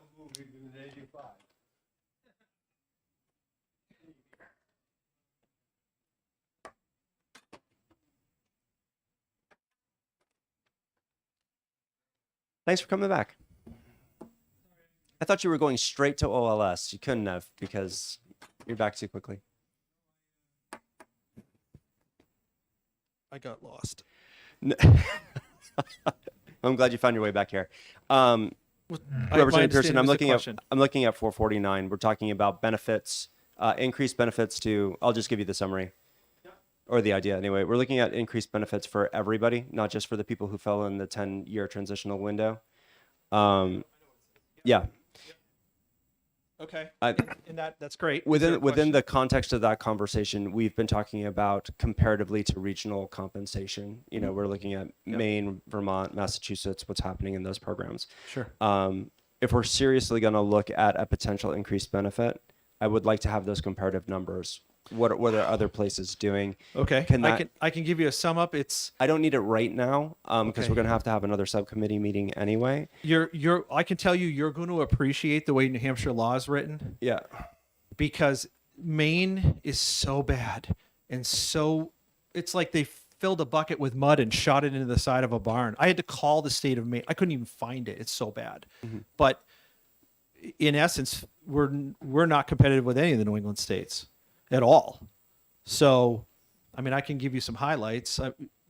Vermont vests at 2 years. They take their top 2 years. Our current folks, it's top 5, but some of it's your entire career average, depending on what it is. Some of our stuff doesn't count at all. Some of our stuff gets diluted depending on how your municipality classifies it. Maine just changed their vesting in 2021. Maine went from a 10-year vest to a 5. Rhode Island's a 5. Connecticut has got some municipal parts to it, but roughly a 5. Massachusetts stayed at 10, but Massachusetts, in order for you to do 10, their calculations are substantially better than ours, and that's arguably our primary competitor from a labor standpoint in New Hampshire, right? We literally built our interstates right. for people to go to work en masse. So, you know, if we want to take a deep dive in that, I'll certainly welcome it to look at what's going on around us. But I'm going to tell you guys right now, you're going to be very disappointed, because we are not. As an example, the city of Manchester just lost a firefighter. Or let me rephrase that. A firefighter in the city of Manchester just resigned, grew up in Manchester. Folks live in Manchester. He's going to the Carolinas because what we have to offer is crap. And he has no faith in us. He's gone. So this isn't a guy that decided to, hey, I want to move to New Hampshire because it's awesome, though I can understand that. This is a guy who grew up here. The Manchester Police Department's lost 47 officers in the last 18 months. That's 25% of their police department. They're just done because what we offer them today is not competitive. They go other states, they just walk away, they get into other areas. It's not just one thing, it's multifaceted, but we have a massive labor problem. We can't afford to lose a single person, which is the impetus of what my bill is. My amendment is to stop people from retiring or try to get them to stop retiring. And there's no, in most of these professions, there's no one in the back door. Corrections has 300 vacancies. The state troopers have 70. Every single county sheriff's office is begging for people. We have municipalities that are now stealing employees from other municipalities. None of this stuff was happening when I started in the emergency services 20 years ago. I tested with 400 people for 9 spots. Okay? We have no hiring lists in the city of Manchester for the fire department. 400. We filled the Central High cafeteria with applicants. So something's wrong. I mean, New Hampshire is a great place to live. I grew up here. I have lived in other places, but New Hampshire was a draw. There's a lot of things that we have here that are very appealing. So when we get to the point where we can't even attract employees, or we have people that grew up here that are leaving, it's like, holy smokes. Okay. So yeah, there needs to be a look.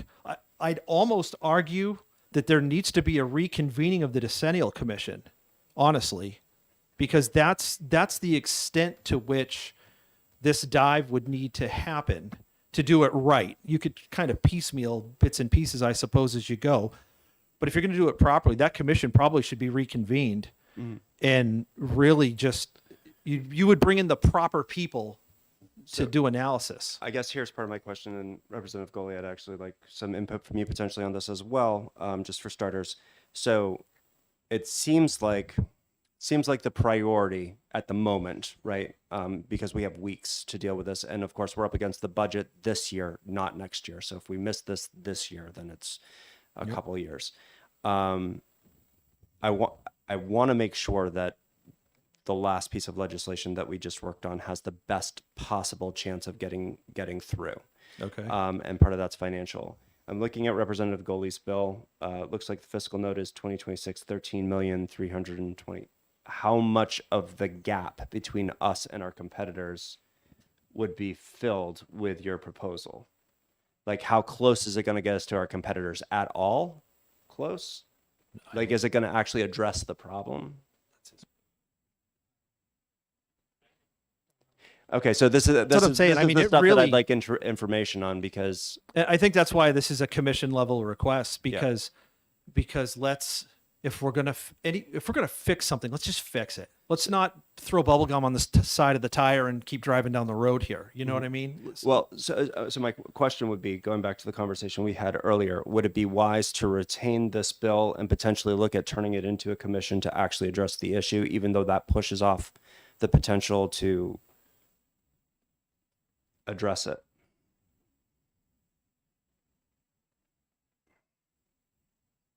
My concern is I would prefer sending two options to finance with two price tags so they have two different vehicles to work with. I just am not comfortable not knowing finance's reaction or what's going to go forward on I've been around long enough to see budgeting something out over 8 or 10 years. There are a lot of folks around here and you can discuss it however you want, saying it doesn't happen or it does happen, that binding a future legislature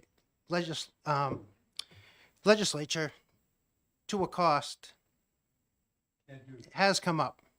And I'm just concerned about that. And we talk about, well, once we pass it and it's paid out over 10 years, that if for some reason we decide not to fund it, well, we'll have the municipalities and we'll have everybody in here knocking on the door, so that will never happen. Let me remind you, the state paid 35% of retirement costs for municipalities. The municipalities came in here kicking and screaming, and the legislature still cut that funding. So that's my only concern. Yes, Representative Lakis. Not on the larger issue, but trying to understand the fiscal note on this. I'm seeing, there's a total for 2026, 13.3 million, and this is going to be paid by all the employers. So this one is not funded by the state, as I understand it. First, is that correct? And second of all, is that going to, that's going to be a larger amount going forward indefinitely, if I understand correctly. Is that true? That's how I read it. Okay, thank you. Well, Jeff, how are we going to do this thing of send two plans to finance? Whatever we come up with has got to go through the House, be adopted before it can go to finance. What kind of a vehicle is going to have the kind of options that you're talking about? My concern is that if we go for the whole apple at once, you miss all of it. Like if we try to address. Well, I'm not both- questioning. yeah. I'm only asking, Right. what's this bill going to look like? It wants to give finance two options and so forth and so on. It would be two different bills. The one we just heard, the amendment we I just get heard from that. This is Representative another Pearson bill. I and this get bill. that. It's just two separate bills. Okay, so you're talking about not this bill, but the previous bill and this bill. Correct. Are the two. Okay. Okay. Because I remember, you remember, Steve, because you were sitting there. I think Jeff and Diane were there too, over 301, 303, double room with about 150 guys that looked like this gentleman here in the back with the beard. Okay. Well, I don't think you can get 450 guys in those double rooms. They were But on it was multiple full of- floors. Full of guys that did not look happy about where things were or where things were going. And so we got to try and undo as much of that as possible, because we are bleeding in this state. We're bleeding workers.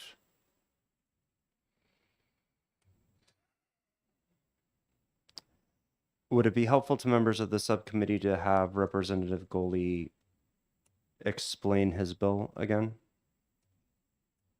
Would you mind, Jeff? If you look at the bill, as I pull it up, the multiplier goes from the 2% back up to 2.5% for the first 20 years. And then it goes to the, after the 20 years, goes back to the actual multiplier that's in statute now, which is, and as I pull it up, I'm just recalling, 2.1% for the first 2 or 3 years, and then it incrementally goes up to 2.2, 2.3, and 2.4%, if I recall correctly. So for the first 20, it increases that multiplier to 2.5% for years of service.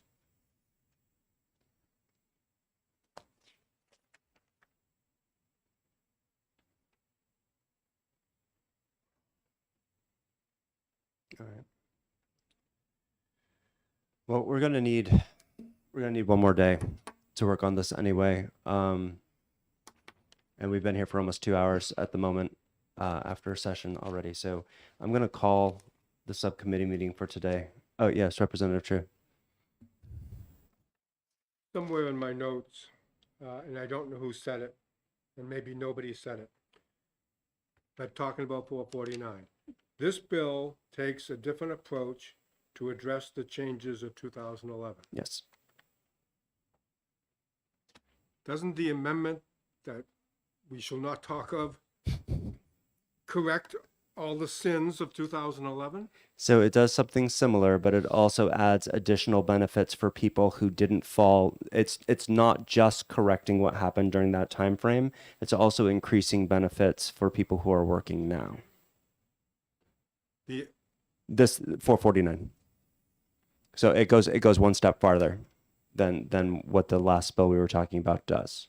One fixes the past. This one fixes the past to one extent or another, and then addresses things moving forward as well. But does 449 correct all the sins of 2011? How close does it get, Jeff? I'm actually not sure that it doesn't get as close as the other one does.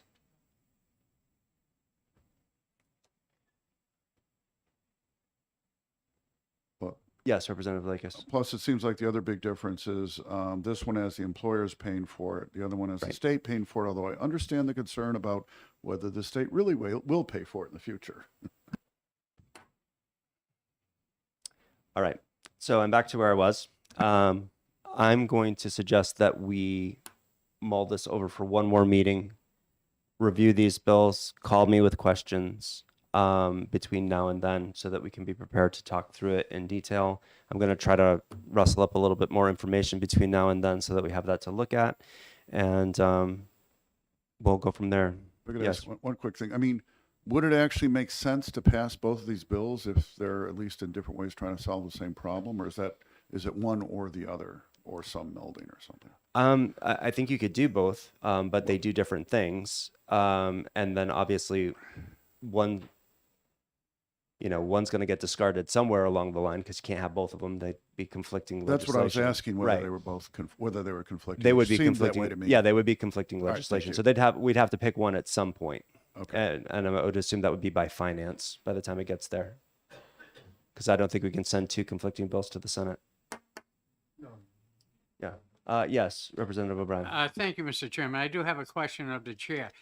To revert back, before I get the impression you may call for a recess, but I thought we had 571 also in front of us, which is the cost of living. Yes. And where a vote was taken to ITL it, that does leave it open for further motions. Is that something that the chair wishes to get to You know what? today? I'll be honest with you. I'll be more than happy to get to that today. So we can go back to 571. Okay, thank you, Mr. Chair. You're welcome. Thank you for pointing that out. My head's in a few different places. That's why you have me. I appreciate that. I knew they had to be. Okay, so back to 571, cost of living adjustments for Group 2. And I apologize. I realized afterwards, and this is my first time running a subcommittee, so there's a few bumps along the road. I didn't ask for further input from the rest of the members before I moved on either. So I apologize for that. And Representative Davis. We can reconsider right now if we want to on 571. That's what we're doing. That's why I want to We make a have to have a motion. motion Yeah, to that's- A reconsider. motion about to pass. No, we have to reconsider first. We have to vote. What? It lost. It lost. So it's open to further motion. The motion the motion wasn't Oh, the adopted. ITL failed. Yeah, the Sorry. motion wasn't adopted. So it's open to further motion. Yep. Representative Davis. Make a motion about to pass. I have a motion of ought to pass. Do I have a second on ought to pass? Second. I have a second. Would you like to speak to your motion, Representative Davis? All of this just seems to be, fixing problems that have gone on before, so I'm not having any problem with that at all. Representative Schmidt, would you Well, like to we speak to your second? decided that the ITL motion was not where we want to go, so we want to do something else. I am in the same position I was. Would anybody else like to speak to it? All right, well then I will call a vote on it. Representative True. Ought to pass is the motion. On the motion, Ought to pass on 571, which is the COLA increase. nay. Representative Davis. Yay. Representative Schmidt. Aye. The chair votes, actually, Representative Gerhard. Nay. And the chair votes nay as well. So now we're 3-2 nay. Ought to pass fails. Would somebody like to make another motion on it? So the initial ITL failed. The ought to pass has also failed. Representative True. I'll make the motion. I'll remake the motion and expedient to legislate. Do I have a second? Representative True seconds. I've already spoken to it, so I'll just call another vote on it. Well, would anybody else like to speak to it? No. Representative True. The motion is ITL on 571. Yay. Representative Davis. Nay. Representative Schmidt. Confused, huh? Yeah. We were going to vote ought to pass on 571.